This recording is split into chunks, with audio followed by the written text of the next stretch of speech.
Welcome, everybody. What's up, creative community? Welcome back to the COACHMC studio. This is the place where we'll help you actors, performers, creators to shape unique behavior deliveries, and where we'll help you to get recognized in the audition room. And welcome to this brand new show, Open Class Doodles, Tactical Doodles for Success, where we, in a kind of slightly different way, analyze future artistic quests and endeavors that are laying ahead of us and how we can tackle them in the most creative, most ingenious, most effective way to turn this thing around and finally get heard and get seen. And without any further ado, I'd just like to welcome everybody, smash the like button, and now let's see what's cooking.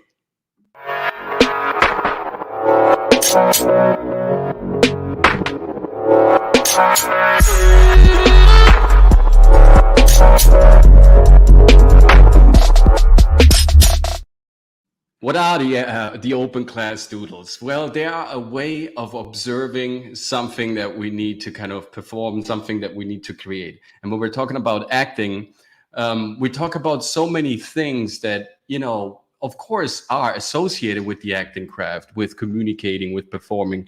But sometimes we forget what the real essence, what the real core of the acting craft actually is, how it was born. Nowadays, of course, we are, surrounded by great looking people, wonderful pictures and great images. And everybody thinks, yeah, that's pretty much it, right? You need to look great and you need to deliver something in a compelling way and stay calm in front of the camera.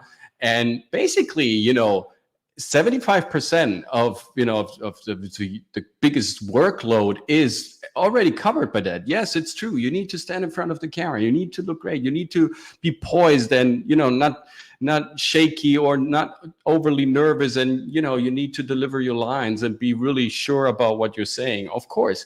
But in the end, it goes a bit deeper than that. Because if you look at the great actors, if you look at the great success stories of the past and of the present that Hollywood forged, but not only Hollywood, pretty much all over the globe, we always see people that are not just looking great and just delivering some lines. There is something happening behind the eyes, something that is quite magical. And today I want to welcome you to this very, very special episode, probably the most important episode of all the open class doodles that I'm about to shoot and throughout this year. And it's right in the beginning where I deliver, I think the most potent stuff that throughout the year then we will break down. But this is definitely our first class was all about like understanding that you need those four aspects, right, inside of you, character-wise, physical-wise, mental-wise, psychology-wise, in order to really kind of, withstand the pressure of pushing through dry times and always developing your product and be motivated whenever you get called to action, even if your real life sometimes looks depressing. That is super, super important. But this show today, about us being the storytellers, I can't even say how important it is. It's one of those Trinity pieces, right? If we think about a perfect arc that kind of, gives the roof to the entrance gate, right? The perfect arc is built by 3 stones, right? And so we have 2 stones covered, and this stone is the centerpiece. This is really what withstands all the pressure and gives birth to the entrance. And this is how we can get into the room, because there are 3 stones above the door that are kind of constructing this magical pathway, this gateway into another world, because this is what we're basically doing. Not only as actors, of course, as actors, we are imagining circumstances that are, that are not there. They are fictional, they are real, right? We're having this very, very mundane looking office. Sometimes there is just a desk and a camera, an assistant, a computer. So it's really not magical or somehow, kind of eruptive, sensual wise or of intriguing in any ways. But you have to come up with something that is beyond the desk, beyond the camera. And of course, for the camera and the actor type of relationship, this is super, super important. But if you think about any type of creative message, let's say you're a painter, let's say you're a sculptor, let's say you want to create something graphic design wise, and you want to kind of, break into new territory and break with the old rules, you have to pretty much think the same. We are all storytellers, and it's all about our story. If it's not our story, we won't believe it. And we can only go so long with a foreign story, with a story that we kind of accept because we get it indoctrinated and we run with it with a certain time, because right now it's en vogue, or maybe it's a style, or it's a trend. But, you know, at a certain point, all this will collapse if it's not your story. Because in a way, you know, entertainment industry is, of course, also a difficult path, like being out there and creating constantly and you know, kind of, you know, being, you know, subscribe to all these types of impressions that you will receive: emotional impressions, tactical impressions, technical impressions, environmental impressions. You are constantly bombarded, right? As a creator, you have to come up with solutions. You have to find something neat and new. You have to be unique when you deliver your product. You have to be remarkable and always, you know, kind of glowing and magnetic. Well, there are many things, right, in the acting world or in the creative world that drain our forces. And therefore, the clearer it is what we want to say and what our message as storytellers, as actors, as fashion designers, as graphic, whatever we are, right, the clearer it is, desto, you know, the more it will, yeah, we will sweat it out of, you know, out of our pores. We will emanate that. It's something, it's a frequency. People will understand that, because now you're speaking with your tongue. Now it's your sound. Remember the 7-38-55 rule, where sound is 38% of the importance on how the content gets absorbed by the, you know, by the counterpart's brain. If you're telling a story and the counterpart brain is listening to you, 38% on, you know, on how successful the story will be transported and absorbed by the counterpart's brain depends heavily on, you know, depends on how you sound. So, and sound, that frequency, even though I know there are some comments about this research as kind of try to invalidate it, but I think there is a lot of credence to this. I've experienced this myself. If your sound is sound, you will make your role sound, and that will create profound connection with your audience. So it is, I don't know if it's 38% or 25%, whatever you want to call it, it's a major part of being a great performer. And that sound, that resonance, that frequency, that intriguing connection that you have with the text, with your speech, with your pitch, with your sales marketing address, whatever you have in mind, that sound, that comes from understanding the word. Really, you know, plunging yourself into the script, assuming that the author is always right, and finding your story within it. So when I started not only doodling and making these crazy sketches for my client and for myself first, and then for my clients later,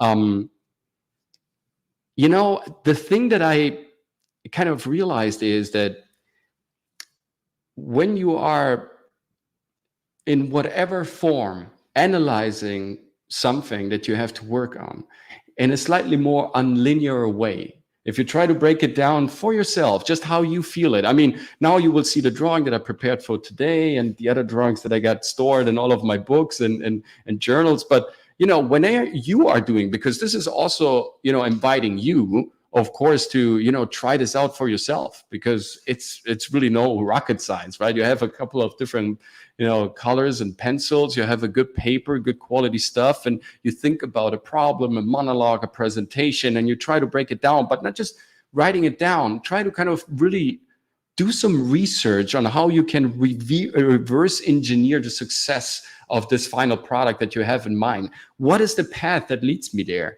right? What are the necessary components? And there are many great books, Edward de Bono, Lateral Thinking, on how to, you know, look at stuff from different angles and kind of perspectives, understanding that you have different qualities on judging whatever performance or creative mission. So sometimes you judge it overcritical because you're attached to it too personal and you can't really detach yourself from the material, and therefore you're not really objective. Sometimes you are too passionate, right? You forget on, you know, on how to, you know, to put some structure around this whole thing, and therefore it's not really understandable. So there are many different ways on perceiving something. And this is just one method. This is my method that I came up with. And I want to share this with you guys, because of course you can learn from my worksheets, but I also heavily kind of, you know, and want to incentivize you guys to try this out for yourself, right? There are actually good tutorials on YouTube on how to create doodles for yourself, analytical doodles, success doodles, and all that. But how I like to do is always, I try to always insert characters and make it a bit more physical, try to give those subjects and issues, like you will see today, like a certain brand, a certain face, a certain, not only just writing them down as graphs and names and kind of data points, because that will vanish, right? Our brain needs depth, needs, dimensionality to things. And we can add dimensionality by adding layers, details, and more specifications. And we will dive into that also in today's open class doodles, and I hope you're gonna enjoy it. And by the way, before we jump in today's class, I just want to inform you guys that I'm really proud to say that on the 20th of January, we have our free masterclass, like every month. And it's, like I said, completely for free. It's going to take for, at least 90 minutes. Sometimes it's even closer to 2 hours. We're going to be a lot of people networking, informing ourselves, exchanging a lot of, thoughts and stuff that happened to us, and be vocal about our craft, about us as performers being part of entertainment industry, and maybe how to get in there in the first place. And it's going to be all about the audition process. And I'm really looking forward to kind of, show you what I can give you in terms of, instruments and tips and some also, mental, some mental leverage. Just a couple of ideas and models on how you can, make the audition your audition. So definitely try to, come over. The link is in the description down below. You can register yourself on Eventbrite. We have seats available to this moment. I'm really proud that we're having this conversation also with the creative community, because it's just another way of, of getting in touch with you guys, because we're really, really passionate about talents. We believe in talents. This is our mission. And this is our 11th year we're going in as the COACHMC studio. My wife and I, when we founded this, we had no idea where this could actually take us. And now we're here streaming from Miami and collaborating with brands, with creators, with great actors, with comedians. And so we're really believers of this toolbox, because we saw the success for ourselves and for our clients, and we want to share as much as possible this unique experience also with you guys. This is how we grow as a collective, how we go forward as a culture, and how we can build something that is a legacy, right? Because this is what this is all about. This is building a legacy. It's not making a great first impression and then disappearing forever. It's staying here, coming here, obtaining this, understanding this, and then staying here, right? Planting your flag. We wanna help you guys to plant your flag.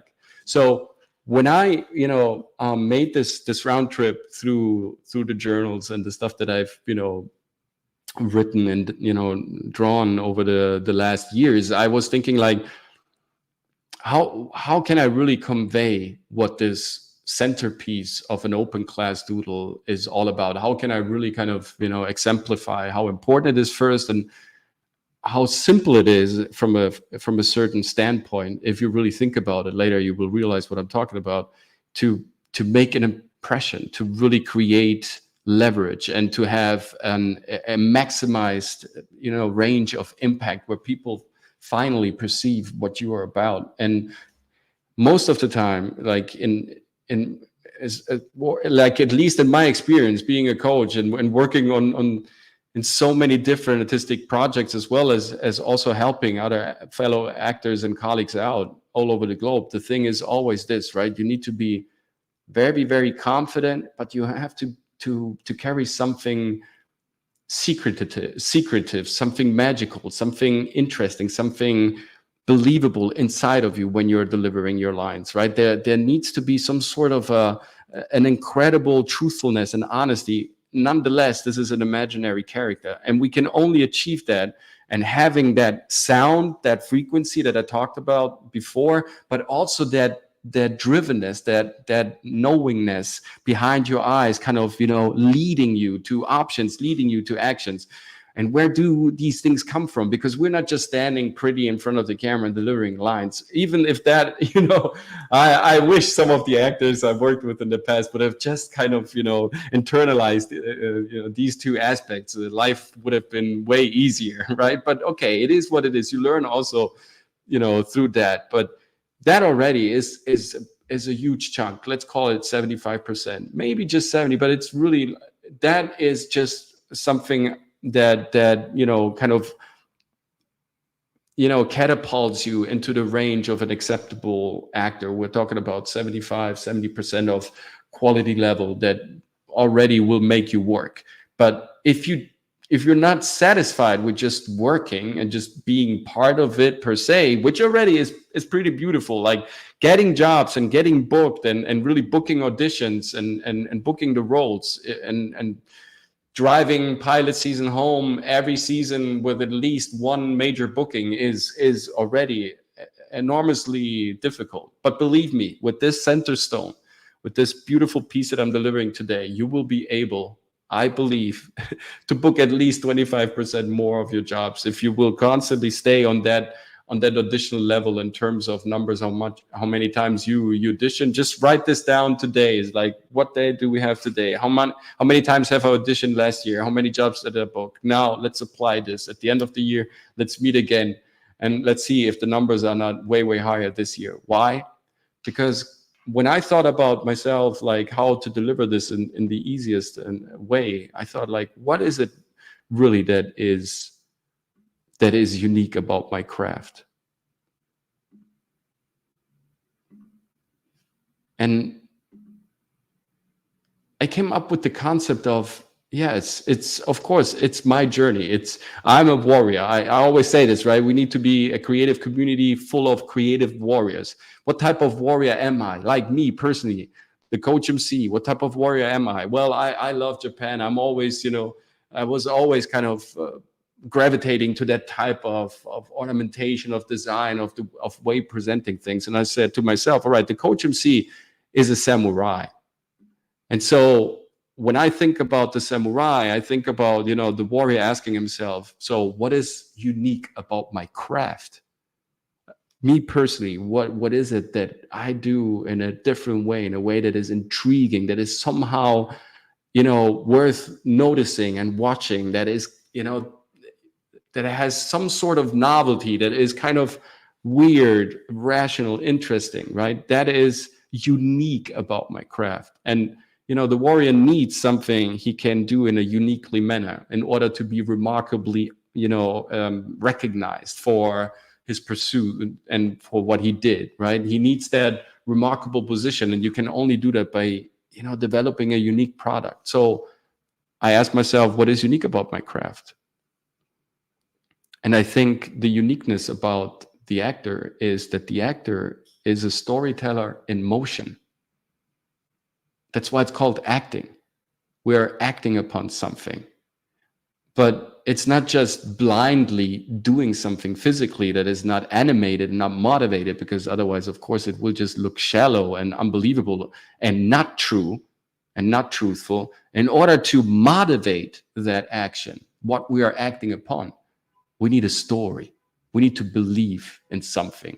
We need to follow a route, a path, a way, a street, a highway. We have a trajectory in mind, an objective, a mission, a goal. What is that? So it is my way of telling the story. It's my way of understanding the script. It's my way of decoding the lines, the sentences, the exclamation marks, the question that kind of hovers above the head of the protagonist. I need to understand the word first. Then I need to understand the line. Then probably I will understand the scene. And someday I will try to understand the script. And once I got that internalized, I apply it. This is the simplest way of how I could kind of come up with some sort, please, right? Don't nail me on this, right? But I was trying to kind of crystallize a formula for you guys, so you could really like say, okay, so what is the cornerstone? What is the central piece that kind of holds the gate of my performance, right? That formulates that entrance into the heart of the audience, right? Where do I get that entrance? It's by knowing what you are composed of. and what your story ultimately is, understanding what you're doing, what your mission is inside of the script, and now telling it your way, telling your story, because we are storytellers in motion, right? Photography is storytelling in a freeze moment in time. And that's why it's so fascinating, right? It's kind of, it's ethereal, right? It's just frozen for that second. And now you can interpret all sorts of outcome. In a movie, at a certain point, we know the outcome. We need to get there. We need to understand what our position is inside of that beautiful clockwork that makes the machinery go flawless into the direction where the director of photography, the author, everybody wants to go in order to kind of flesh out this creature, this vision. And so the audience will be entertained, because remember, guys, as much as we can hocus pocus, mumbo jumbo, think about all these beautiful things, philosophic, in a philosophical way, in a technical way, in a spiritual way, what matters is the opinion of the audience. If they don't clap, we will fall back into the sack. So they need to clap in order to us make, to make this whole endeavor worthwhile. Otherwise, it's therapy. So that's the only, opinion that matters. And what matters is that they understand the story of the warrior, because we are always playing a hero's journey. Of course, there are aspects of the hero's journey. There are, I think, 7 basic principles, if you want to call it so, 7 different, slightly different directions, and also sometimes, dramatically different directions where the hero's journey can actually lead to where it can go. But again, there are no formulas. It's entertainment industry. Of course, all these things can be kind of, taken into account. But in the end, the hero's journey is very simple. And we will talk about that in a bit. And this is where, the world, the character building comes from, that you have to make sure it kind of is as thorough, as granular, as specific as possible, because only by that you will make sure that you are telling your way of the story, what your principle is, because that's the beauty, because it's you. You are fascinating. It's not me. I'm fascinating when I'm playing my stuff, but when I'm not fascinating when I'm playing your stuff. You have to play your stuff, and that's why you are fascinating. You are already famous. People just don't know it yet.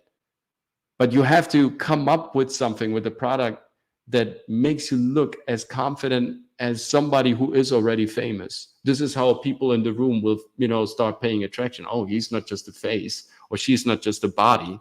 He seems to, have a story also. This is when you get really interesting, because now we're talking about the legacy again.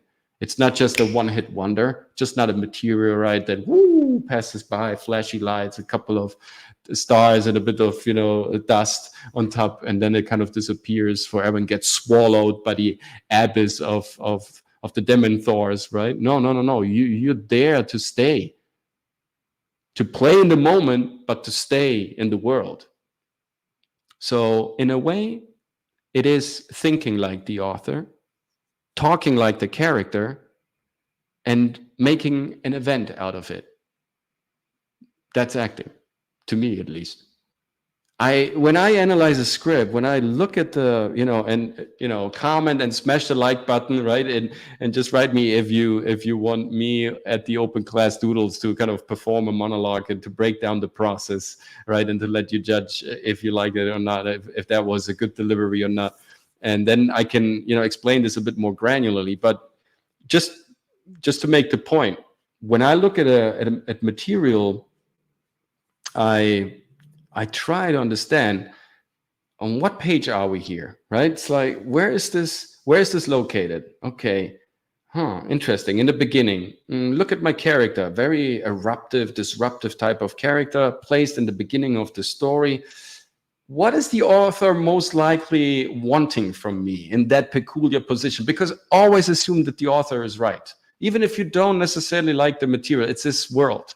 Right, this is our job to fulfill his mission and complete the vision of the photographer and of the director. Right, we're just adding that beautiful, very important detail, just our part in this world building. But it's not just us. So therefore, the author wants us to be there for a specific reason. So he wants us in a certain way to disrupt the status quo, maybe. So how can I achieve that? By being loud, by changing my volume, by giving it more speed, by giving it more power, by being threatening. Could that be a thing, right? And so I already from there, I start breaking down, different ideas, a different chain of thoughts, and that kind of, deliver an action that make me understand how this scene could eventually end up, right? If I play this scenario or play this scenario or play that scenario, how could the scene wind up? And now I'm asking myself, what is probably the author liking the most according to his style, what the play looks like, what his wording is sounding like. I can pretty much figure out what the author is like, right? What is it that he believes in? What's his passion? So most likely he will like scenario B, right, the most. And so I focus on that type of interpretation and kind of work my way around. And this is what I present the next day on rehearsal, or, when we have to shoot. I understand the word. I understand the line, the whole line, like really understanding it and what it does to me and what that triggers in terms of images and inspiration and impulses, right? What am I inspired to do when I say things in a certain way? What kind of triggering do I get? Is it an action? Is it something like a gesture or a disruptive posture or a change or a shift? Is it a beat? What is it that happens there? And once I understand there, and I do this process thoroughly, focused in a focused manner, I understand the whole script. Now I know what I have to do, and now I apply it. I would be a fool not to apply it. And this is a pretty easy method, guys, right?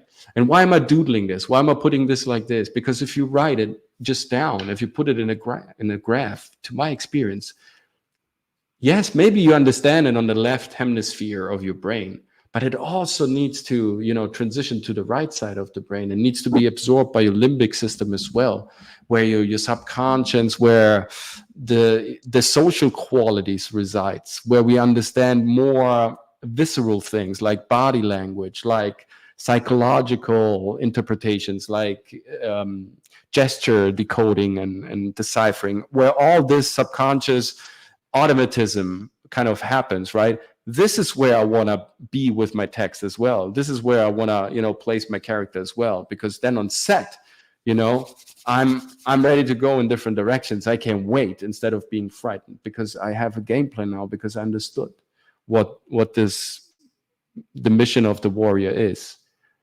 In Japanese, there is a beautiful, like I said, I'm pretty fascinated with Japanese culture, and there is this beautiful saying that is "Watashi no monogatari no tsutae kata," more or less, right? And this is my way of telling the story. And even there in Far East, the hero's journey is pretty much the same like it is in the West, right? We start with knowing something, but we are kind of challenged by the quest. Our character, doesn't matter where he kind of happens to pop up in the story. Assume he was always there. He just got mentioned by the end, right? Sometimes when I have clients and they tell me, I just have this little character, and they're complaining. I understand why, right? Of course, it's legitimate. They say, but just by the end of the movie, it just pops up for a couple of scenes. And I say, that's magnificent, man. That's beautiful. And it's like, no, that's not. No, because you're at the end. You will be remembered. Yeah, you're the last thing that the audience will see. This is great. Now, the only thing to do in order to deliver a profound characteristic of the character is to render him in a way where you assume that he was there the whole time. It's just that. It doesn't just pop up because the script says so at this place. You assume that he was part of the world already the whole time, because now you're telling your story. So you write down stuff that could have happened before that led you to the moment to appear in this very precise moment where it appears in the script. And now the whole mindset shifts. Again, we are reverse engineering the process constantly at the COACHMC studio, right? And if you like what you see so far, just a little reminder, very quick, on the 15th of January, we're dropping our new acting program. Not only our new acting program, we are dropping a new version of us, of the COACHMC studio. My wife and I, when we built this 11 years ago, we had no time, literally, because the coach exploded pretty much in our face, and we of course had our respective, jobs, and beautiful missions that we had. Me being an actor shooting on set, my wife being a super famous script supervisor in Italy, shooting all these fancy projects, and we never have really had time to kind of reflect deeply on what we were doing. We knew that we were successful because we know that we are believers in talents, and we have that immense burning desire to deliver as many tools as possible, that we personally collected during those hard times on set. But we never had really the time to really break it down in a way where it could be placed on paper easily. And this is also why I started working on the book. Ready to Perform is probably I don't want to make no predictions because I'm not lazy, of course I'm not, but there are just so many things happening, and I can't really always find the pockets of time that I would love to find. I have to coach myself. I have to coach myself to be more prolific with my writing. But anyways, books aside, this is going to happen for sure. This we have done, 15th of January, Ready to Perform. Check it out, our new site, our new programs, all fresh, all new, all way more stratified than it was before, and of course, way, way better. So enjoy the program and contact us if you liked what you see. So let's get back to the drawing. When we have a story to tell, and we know exactly the hero's journey is, I start from knowing something, and pretty much from where I am in the script, I can see if that thing changed over time, because the hero at a certain point, right, he gets up to challenge himself basically, but challenge the enemies, and in order to challenge the enemies, however those enemies look like, he needs to experience certain things. He needs to collect knowledge. He needs to, make new friends, create new networks, all that. And so he gets wiser, he learns, and all of a sudden in the middle of the script, there is the apex, there is the clash with the big enemy, right? With the demon that needs to be defeated. And usually he defeats the demon, the dragon, he slays his enemies, and then he comes back glorious and victorious home. And he has healed from his own demons by slaying the outer demon. So it's an internal saga that kind of manifests externally and then comes back internally again. So it's retraction, expansion, retraction. This is a script. This is the easiest way of breaking down the hero's journey. You start somewhere, you know what you're doing, you're going into unknown territory. There will definitely be a clash, a huge conflict. You come back, you healed, there is the resolution, your catharsis, and this is where you go through, and the way to go through. And in essence, it will just, repeat. And there are many manifestations of how you can play this out, but in essence, that's it. So every scene is characterized by our warrior, by our hero, by our character, right? And he wants something. He wants to do something in the scene. And usually he wants the other character in the scene to believe him, to love him, to go away from him, to fight him, to not fight him, to heal him, to hate him, to kiss him, to make love with him, to escape with him. The character wants the other character to do something that is, of course, very specific to that character. And where do I get the knowledge that I need to understand the character? Like I said, first of all, look at the location, the placement in the script. Analyze everything that you can and read everything that you can about the character itself, the world, and understand the script thoroughly, like I said before. And now take this window of opportunity and open it up, and you say, okay, this is the most important moment in the life of the character that I'm playing right now, that I'm interpreting. So what is it that he really wants from the other character in the scene? What is it that he really wants from himself, right?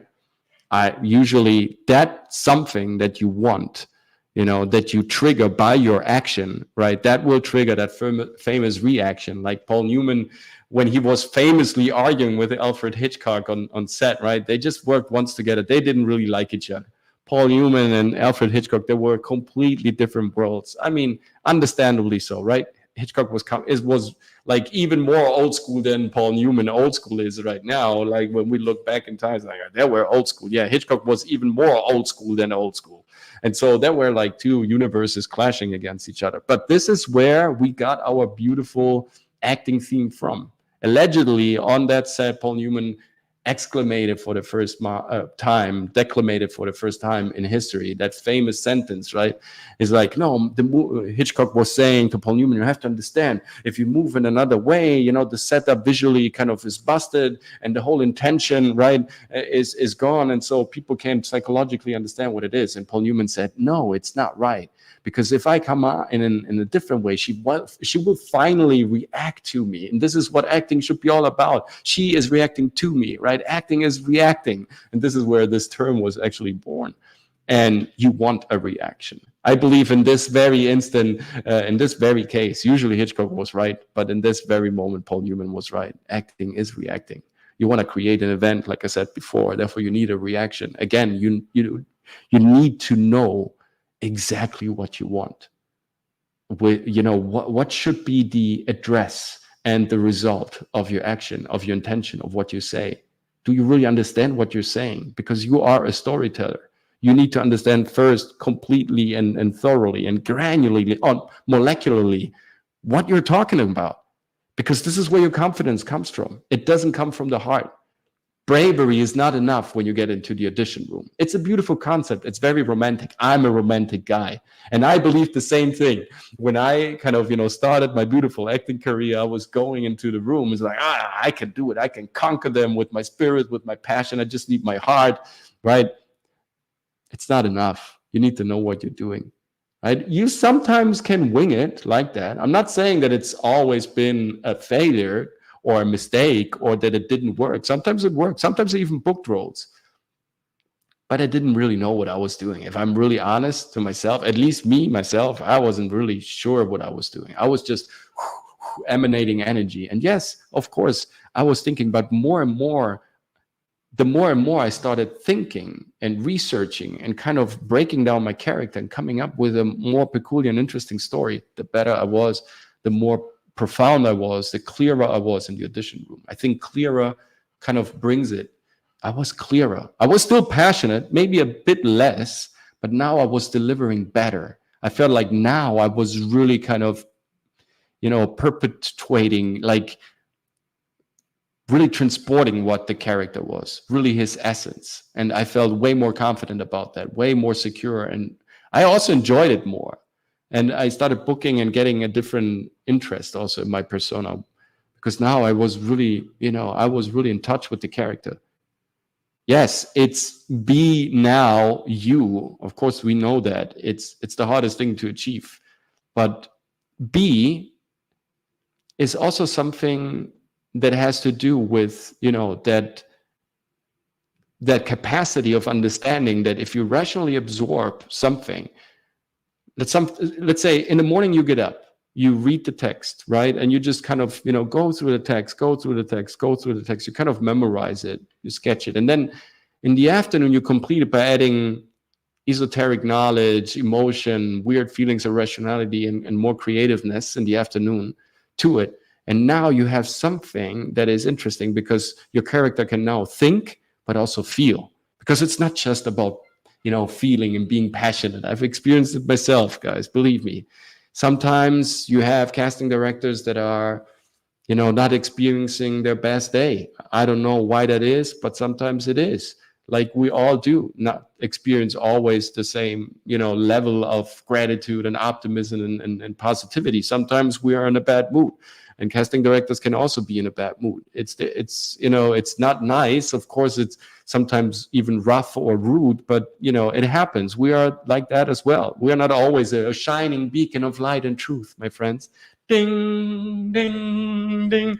You know, if we would be, we wouldn't be actors. So we are also heavily controversial assholes and, you know, cynical beings. And it's okay if a casting director sometimes behaves in the same way. We just, you know, we're all together in this ship of love and fools. So it's okay. And when he is like that and the energy is bad, what is it that you want to do?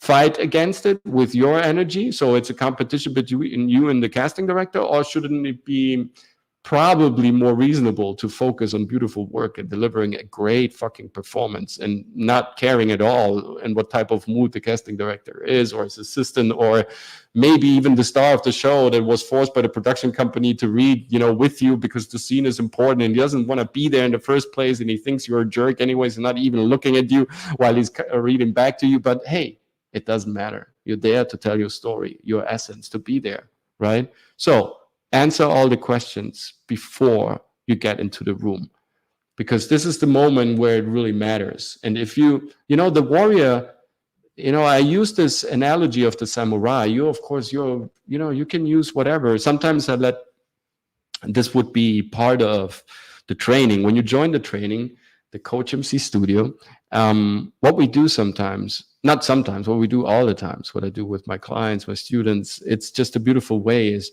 understanding, like, also in an abstract manner, with a drawing, with a description, with a rough sketch, whatever it is, right? We don't need to be like Picassos in order to do that. Like, if you would translate your essence, what your character stands for, into a flower, into an animal, into a geometrical form, into a shape, into a building, into a bridge, into a car, bada boom, bada bum, bada bum.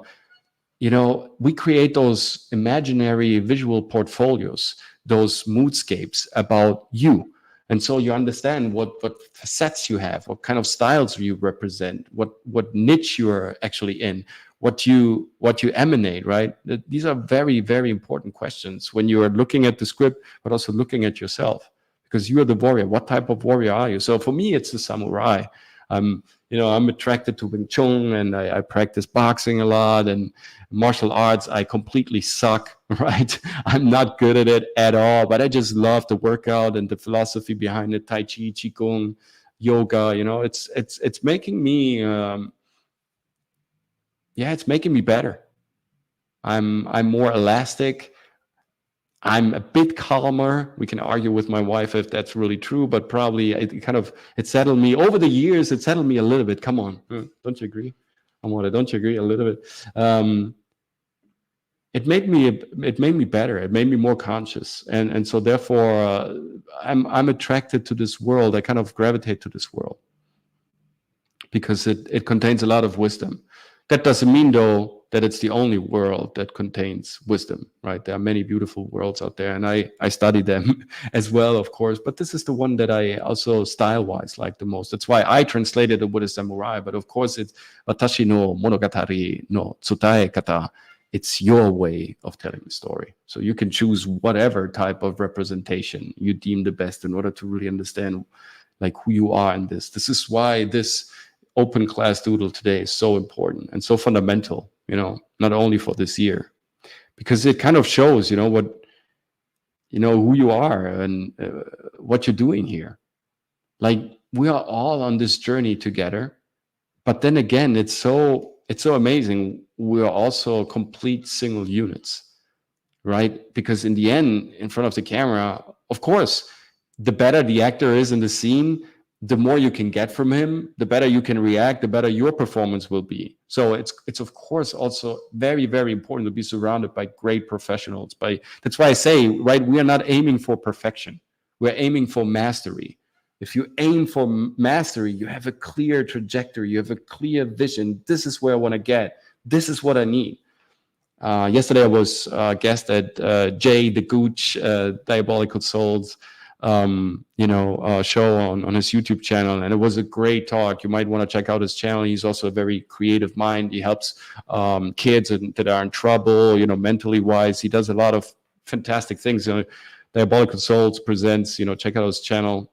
I was a guest there, and we were talking about, how important it is to understand that, this hero's journey, there is no way of kind of avoiding this, right? There must be some sort of suffering included in the process. Otherwise, you can't enjoy the fruits, right? What kind of reward is a fruit that you haven't worked for, where you didn't put any labor behind it, right? So yes, some might say, oh, Coach, do you want me to, write extensive bios about my character, or, should I write, whatever, like, essays about what the hero's journey is and all that. And if you want to do that, you can do that. It's not about that. It's just understanding that, and like having an analysis that works for you, and really understanding what's going on in the script and what the character really wants, and kind of building up his world and asking a lot of very deep, stratified, specific questions, right? Here we have, I'll add this to the stage again. Look at this. When you trigger a reaction, right, it's because you've done something specific. You've triggered someone. Maybe that person now is afraid of you because you threatened that person in the scene. That person is going to react in a certain way. Maybe you've done something important to that person, and now the whole relationship kind of shifts and it kind of turns completely. This is the reaction now. Maybe you've done something vital for the other person. You assisted the other person. There was like some sort of an emergency, maybe, right? Something urgent even, right? Something that is true, and you insisted in doing that, right? You do specific stuff because you have thought about it specifically. Of course, you can't just say, yeah, what is it then? Yeah, look at your character. With the premise that you've analyzed everything beforehand, and then you asked all the questions, right? You answer all the questions, like, where is my character from? Where does my character want to go to? Like, where is the position in the plot? With whom was he interacting beforehand? Like, how is he connected to the protagonist, to the people that I'm playing with? Is my character side character, a protagonist, the star of the movie? What kind of, contribution does he have in terms of reaction, in terms of what is the result of the interaction with my character and the other characters in the scene or in the script? Does he move the script in a certain way? Like, what is the character's essence? Ask all these questions. What is his style? Where, like, his age? Is it, where do you, depart from your character? Where are you closely attached to your character? What is similar? What is completely the opposite? Now, let's say he's a mechanic. Let's say, like, the most regular, basic, mundane stuff. Shout out to all the mechanics. You guys are, you guys are sometimes incredible. I'm just saying, right? What is the most mundane thing? Yeah, he's a mechanic. What type of mechanic? Did he, does he design his own tools? Does he buy like regular tools? Like, how good is he as a mechanic? How specific can he use, his tools? Was he, is he like a major, maybe he's an inventor mechanic? Like, what type of mechanic are we talking about? Be very specific.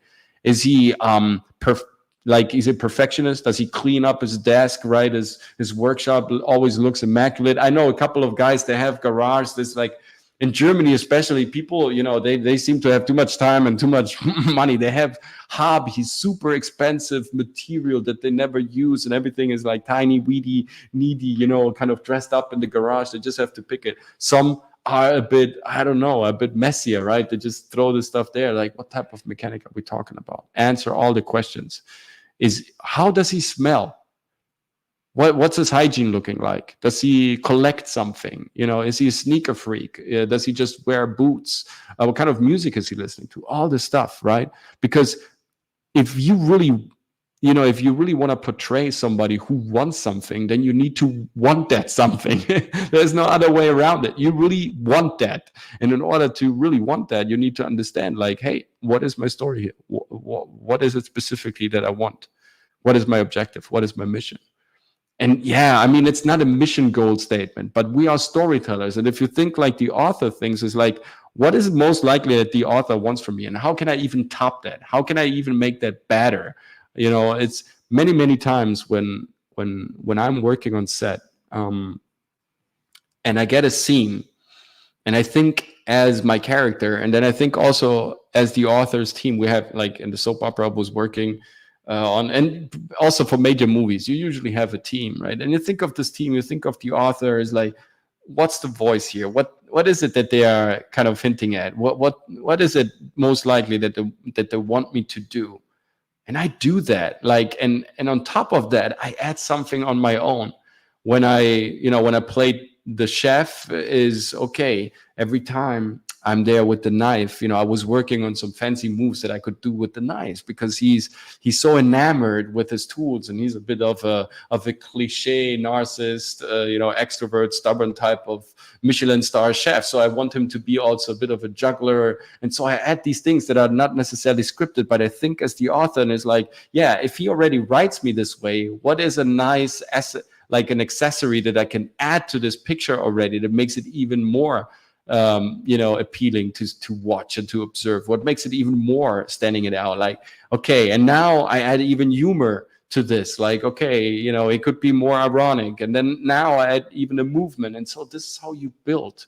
This is how you create. And yes, it takes time, and it takes a lot of thinking and a lot of research beforehand, but this is, what we also get paid for. It's not just standing there. It's not just delivering. It's like having an idea of what you want to say, because we are storytellers. Now, this is something very, very easy to see, right? This is like, because of course the samurai and everything is beautiful, but so let's say you have a line, and your character goes through from page 1 to page 90, right? And when you're saying what you're saying, ask yourself this. Usually we have 3 wishes. We love to be better than someone else. We love to be loved by someone else, or sometimes we are afraid of someone else, right? And of course, if we have transactional and technical, if we have just technical and transactional relationships like during the day, that is nothing else than just wanting the thing to be done, right? So it's not really that. But when we're playing, of course, we're thinking about these 3 factors first, and maybe you can add also freedom into this, right? But usually it's competition, love, and fear, and maybe freedom also. So why is she saying what she's saying? Is she competing with someone? Is she loving someone? Is she afraid of someone? Or does she just want freedom in this scene? And let's assume it's one of those 4 things. If we assume that, do we find any hints to that in the script? Is there anything where we could say, look at this, look at this sharp, stingy type of comment that she has done there on page 24, where she's talking to the other character. That sounds like that sounds a bit snappy. Maybe there is a competition going on with her sister, right? Or look at what she's done there. Right? Maybe there was like a little gesture that was unobserved by the other protagonist that was dealing with some other things, the other character in the scene. But there she has done something small, like a little action, like, picking up something that fell down and was, giving it back to the other character in the scene in a nice way without the other one seeing that. It's like, why did you do that? Is she maybe in love with this character? Is the author telling us something here? Just starting by something simple like this, right? Kind of be curious about your character. Don't just sit there and assume, okay, the only thing that I have to do is absorb the text. Okay, I learned the text. And then I'm it. You're not just it. This is why this is the centerpiece of the acting craft. Because you are it through understanding it, not just by being it. Right? I mean, we can bring a lot to the table just by being prepared, warmed up, in a good mood, positively trimmed and focused and all that. That is super important, yes, but it's not enough. We need to understand what's going on. Right? Otherwise, we're just pretending the whole time. And behind our eyes, that tells that we are confused and we're trying to wing it with our smile, with our charms, and we're, kind of setting ourselves up for failure, because now we're introducing mannerisms and automatisms and flaws into our act just to cover up, because these are subconscious cover-ups, right? They just happen because our body is not really secure what it's doing. So it's kind of, detracting and doubling and kind of choreographing his way through with gestures in order to kind of camouflage the fact that you don't really know what you're doing. Because the competition is always with you against your ego of working and not being lazy and doing and pushing, some extra hours to really understand what the character wants, really understand his mission, his love, his thirst for success, his hunger, whatever it is.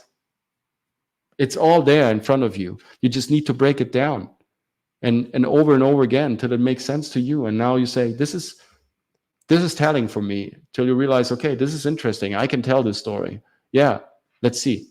Because it's always the same. Like I said, the hero's journey is you start as a novice, you have a wish, you challenge your world, you go out, and probably along the way there will be someone who helps you, a good friend or a stranger or a magician or a foreigner, and you will have your first attempt of, you know, withstanding the forces of evil. And of course you will heavily fail, you will retreat, you will regenerate, you will kind of come clean with you if you're not breaking as a character, and that will make you more of a mature person. You will grow, and you will repeat the exercises in order to really believe that now you can assume that, you know, it's time to really challenge evil again. What you will do, this is going to be the apex, the clash of forces. Afterwards, you're going to have the resolution with your enemies, with the people that, you know, helped you throughout the journey. There will be some major healing going on in your character, because now you realize, okay, what your demons were, you're going back home, you conquer your skeptics because you survived, and now you are on page 90 after 90 minutes of a glorious movie, you know, finally the queen or the king of the kingdom. This is how a movie goes.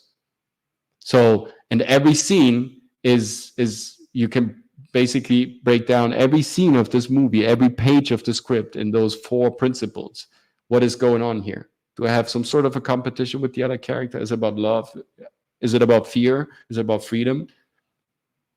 So I do the research, and I investigate deeply everything about my character, just everything that I deem necessary in order to feel full of him, to really have absorbed so much critical mass that I feel like now it's good. Now I'm powered, I'm charged. It's all about tension and feeling that inner urgency. And now I'm remarkably prepared. Now I can conquer the stage and uniquely share something amazing, right? Now, because now I'm charged, now I feel confident. I know. Confidence doesn't come from, you know, beating the place up and pretending all the time. Again, that will lead to, you know, I'm not saying it will lead to something bad necessarily. Try to wing it all the time. It can be the quest of your life, to always improvise, to always work. Okay, yeah, you want to do it like that, but you know, if you just try to wing it all the time, and you make a technique out of it, instead of really investing that extra hour, then you probably also don't really love the craft. And over time, you know, when you work on something, in order to be successful, you need a purpose. You need to really feel it, to really love it, in order to go that extra mile then later on, to really establish yourself as a household name in whatever artistic venue. And therefore, you know, you might as well do it right in the beginning. Invest in building great fundamentals, because later on they will be automatically activated whenever you will tackle a text. And probably at a certain point, this is what happened to me, because I was doing it over and over and over and over again. You need to do it anymore, because now it's almost there immediately, right? Because I do it automatically. I go through all the venues, all the mental venues. I ask myself all these questions. I break it down in millions of aspects. And of course, I still, you know, take notes and kind of reflections, and I add, you know, a lot of impressions and other resources, material stuff that kind of pops up also kind of sporadically. It's not always planned. I'm not saying here, hey, you know, this is the formula, my friends. Right? There is no sure shot way. Of course, it's going to be always different. Sometimes you look at things and say, hey, I want to include this. This feels right? Even though it wasn't part of your preconceivement, right? Of your plan beforehand. Now, all of a sudden, it makes total sense, right? Because, yeah, there was a development going on inside of yourself. And now you feel like, yeah, there is an element that wasn't there before that you need all of a sudden. Do it by all ways, incorporate it. Feel free to. This is screenplay, and acting is playing. When we are working as actors, we're playing. So play with it, juggle with it, right? You know, as many balls as you like, but be sure that you can juggle with all these balls, right? If that's the case, go ahead. It will be great, I'm sure. But understand what the fundamentals are, that we are in a hero's journey, that we are storytellers, that this is the center stone, that we need to analyze deeply what our character is made of. And to understand the centerpiece, you have to do some like thorough research, because in order to create this guy here, a believable, entertaining character that is unique in front of the camera, you need that inner knowledge, that inner structure, to be solid, all the vectors connected perfectly.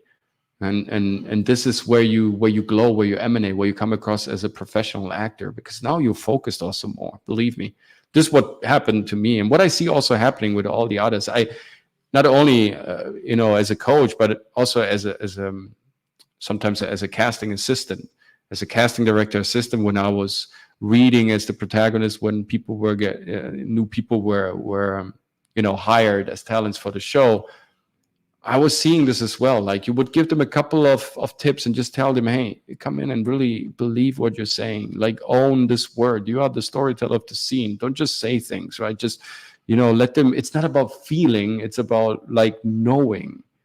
This is where belief comes from. It's not just the heart. It's not just the passion. That delivers steam. We said that also yesterday on Jay's the Gooch show. It's belief starts here in knowing.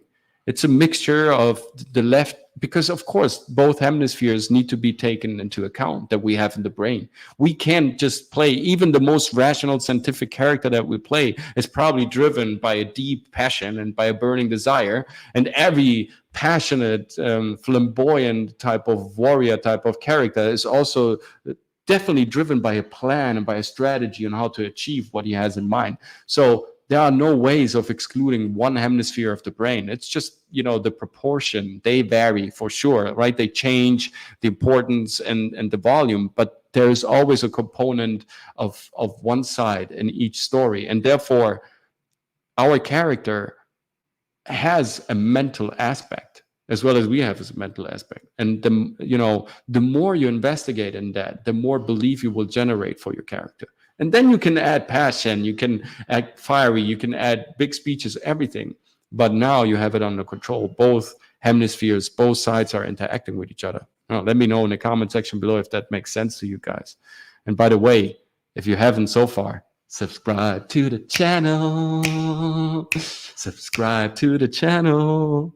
It's always lovely to have our little channel subscription jiggle. Sometime I feel one day in the future we will record it as a professional hit track and launch it. But till that moment, I will just sing it, right? It will sound ridiculous and very bad, and this is why you're going to hit the subscription button right away. So I finish and stop singing right away. From all the various endeavors that I tackled in my life, I have to admit, singing. No, I mean, let's not talk about my singing skills. It's really not the issue and the topic of today's beautiful meeting. So, what is unique about your craft?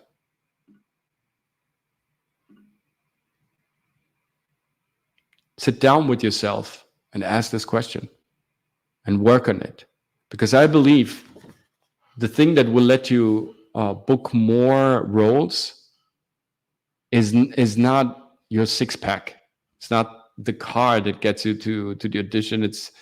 Yeah, they all play a role for sure. Your Instagram, the followers, all this stuff. Yeah, okay, sure. It's a nice context. Context is super important. We know that. But in there, in the room, when the lens is on you, the lens sees everything. That eye captures everything. And it goes deep. And if you are ready to offer more than just 75%, 70%, if you allow the camera to go deeper and to take people with you in a secure and safe way, because it's your story, so it's your ground, so it's your rules. But if you really understand the word, the line, subsequently the scene, and then later the script, you just need to apply it.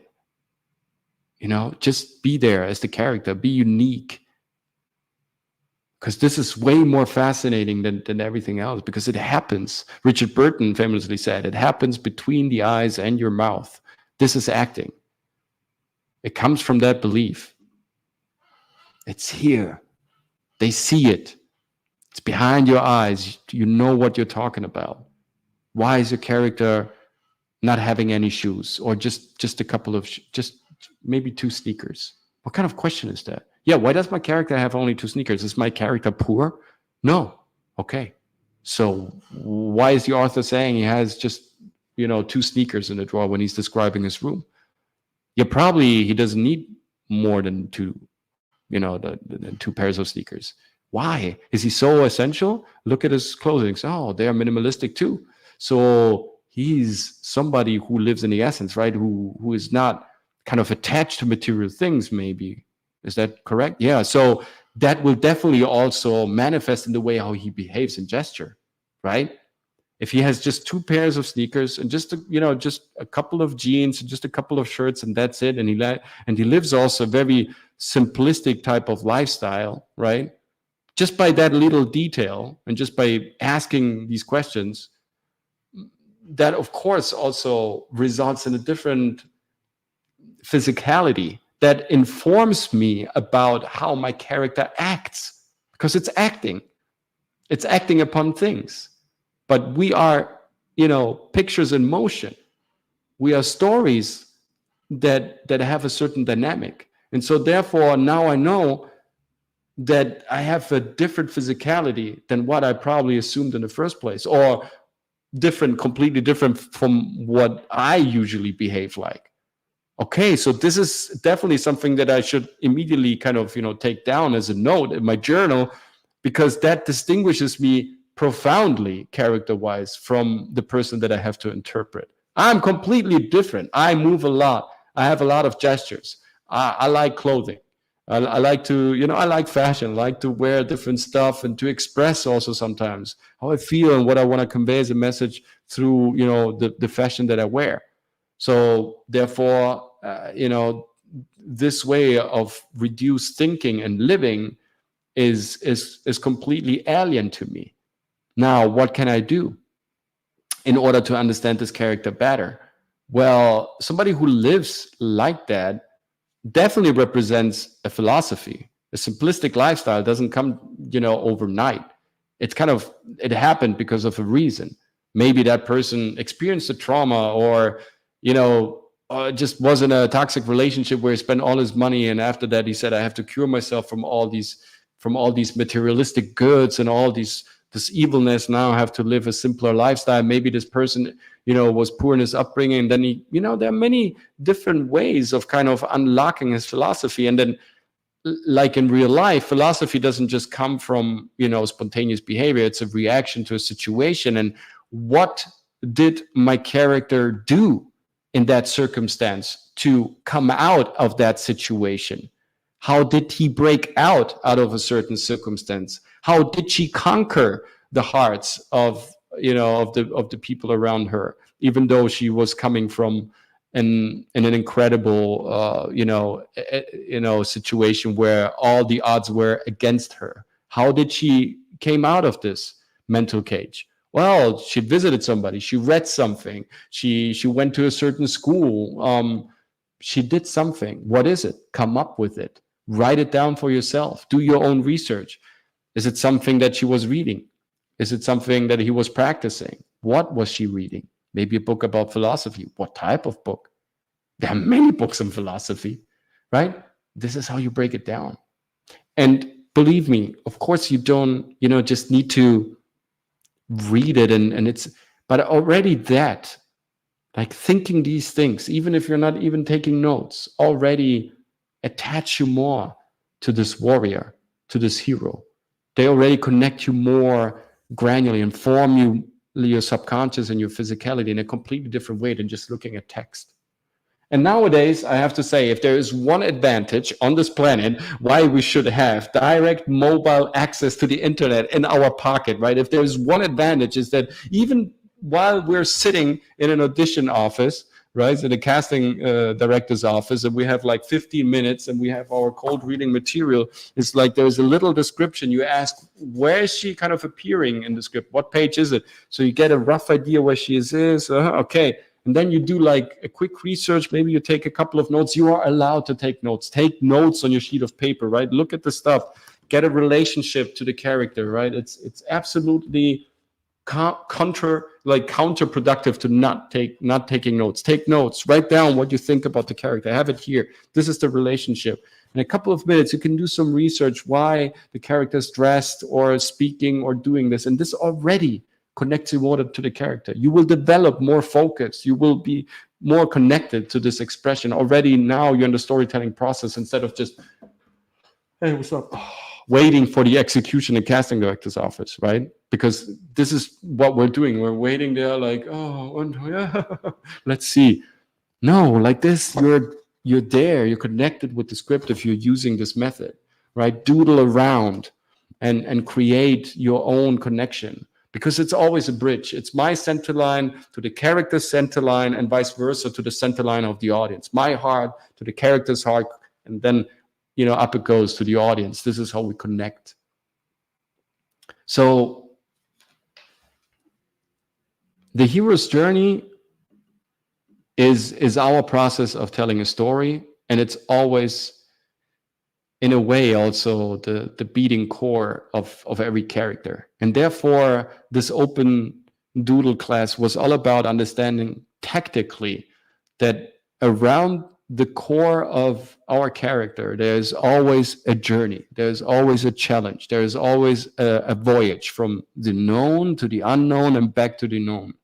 And based on the location in the script and some details and some information that we acquire, we can make an assumption what our character wants, what he really believes in, and what he likes to achieve in the scene. And therefore, we describe, whether we write them down or we continue writing them in our head, we describe as if we are the author, as if we're, you know, kind of sitting there and kind of building this world. We're describing what he's up to and how the scene could look like, and then we play it out, because we are the directors of our own faith, right? We are forging our own Excalibur. This is what we should rely on, and not just coming in and saying a couple of lines. We should be driven by something. Will we fail at doing this in the beginning? Will we, you know, make some mistakes about assessing what's really essential, important about, you know, what type of research you should do and will do? Of course,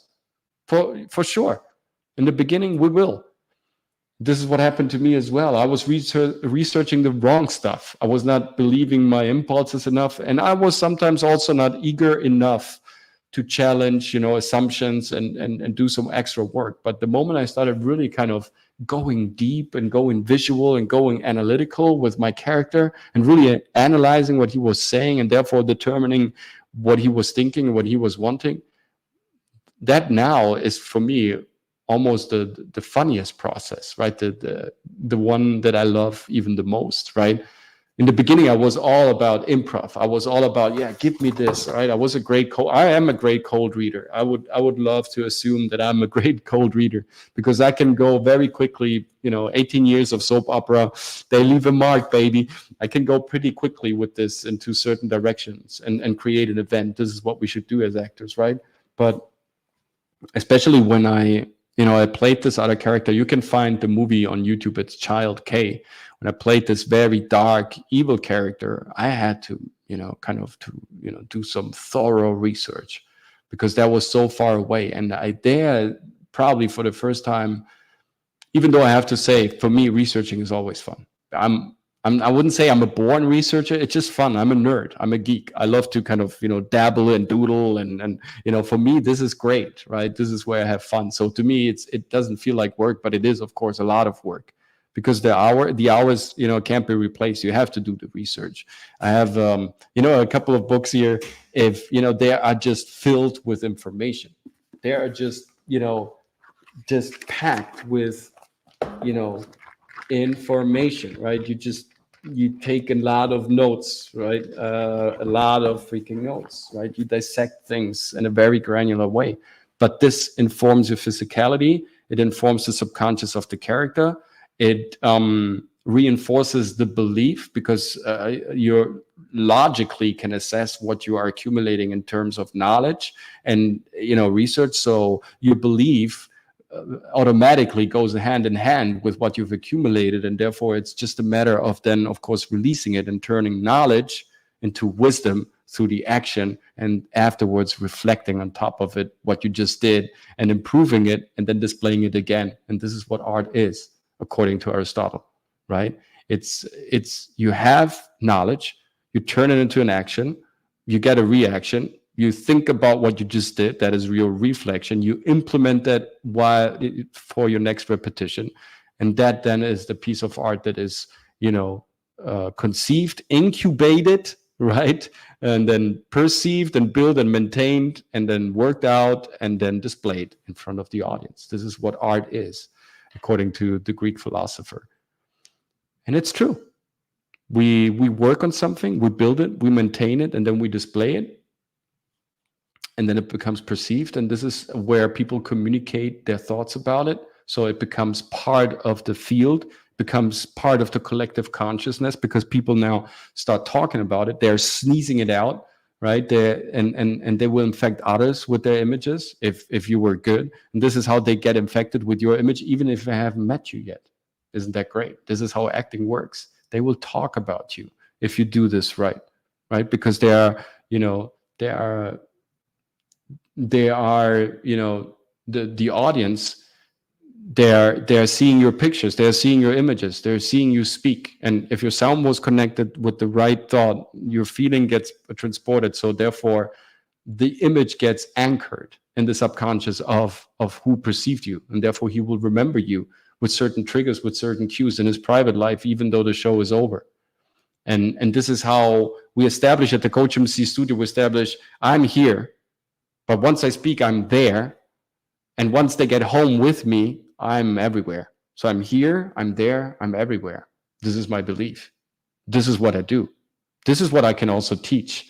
So come over to the COACHMC studio, subscribe to the channel once again, and also follow our other adventures on Instagram and on the other social media outlets. We have a lot of cool stuff coming up, especially our Telegram channel, where I will drop some personal information. Sometimes I would just go around and picture something and talk about it. So make sure to like and subscribe, and also to be part of the creative community on Telegram. It's just a way of making sure that you get as much knowledge as I can humanly share with you guys, so you can get better, improve, right, and have success and become great artists, great performers. Come over to the COACHMC studio and join the community. And if you're thinking about a free trial session with me, if you want to book me and you first want to try out what this crazy method is about, also contact me through my website. It's thecoachmc.studio, and book me for a free trial session, live or on Zoom, right? So that's said, guys. I believe this is pretty much it, right? It's the belief in our own journey and knowing exactly what we're saying, understanding those words, and filling the rooms of our future acting life, filling all these casting directors' offices and rooms with our actions that are based on our work, on our research, on our belief what the character really wants, and therefore he acts upon it, right? And he triggers a reaction, and this is where the organic play happens. This is where the beauty of acting comes into play, because it's not just a delivery. Now it's a world. Now you're attracting. Now you're reacting. Now it's vivid. Now it vibrates. Now you can feel the tension, and this is what the camera grasps. This is what the lens loves. This is what the casting director acknowledges immediately. If he's a pro, he will immediately realize, okay, this is good stuff. He will smile, even though he was in the baddest mood a couple of minutes beforehand, like we talked in the beginning of the show. He will smile afterwards because he knows, finally, I have a good one for today. This is definitely someone I can forward, right? And he's more satisfied and more happy for sure, even if it was his worst day. I hope you guys still continuing having the greatest day of your life, that this year will be the best year of the life, that you will improve in an incredible way your skill sets and your toolbox, and you will add more and more layers and facets to your art, that you will explore more and more who you are. If you like to join the acting program, like I said, on the 15th of January, Ready to Perform is going to drop. Make sure to stop by to check out the new videos to get informed what the program is all about. Hit us up on Instagram, on Twitter, where it's the COACHMC and the COACHMC studio as well. and on all the other outlets if you need any other further information. Don't forget the masterclass on the 20th. It's for free, live on Eventbrite, but there are just a couple of seats available. So make sure that you jump. I'm just joking. There are many seats available. Jump in. We will find a room and place for everyone. And yeah, I hope you enjoyed this open class doodle. I just, with these ways of analyzing, the different artistic challenges, what I would just love to do is just to encourage you to basically find a way visually into the problem as well, because it will help you. First of all, you manifest it. Once you put it on paper, not computer, not screen, you put it on paper, you draw it, it's you already visualized it, you manifest it already, you have it in front of you, you can come back to it. And plus, when you come back to it, let's say in a couple of years, it's like, hey, look at this, right? We have a couple of vision boards that we did, my wife and I, back in the days when we planned the COACHMC studio, and everything that we kind of mapped and visualized back then, 2015, 2016, it's incredible. It came into fruition. It really happened. So that already is a big plus, I would say. But second, it's when you have your left and your right eye, they assume 80 gigabyte of information every second. That's 160 GB every second for 72 years in average straight, right? So that means that visually we absorb, we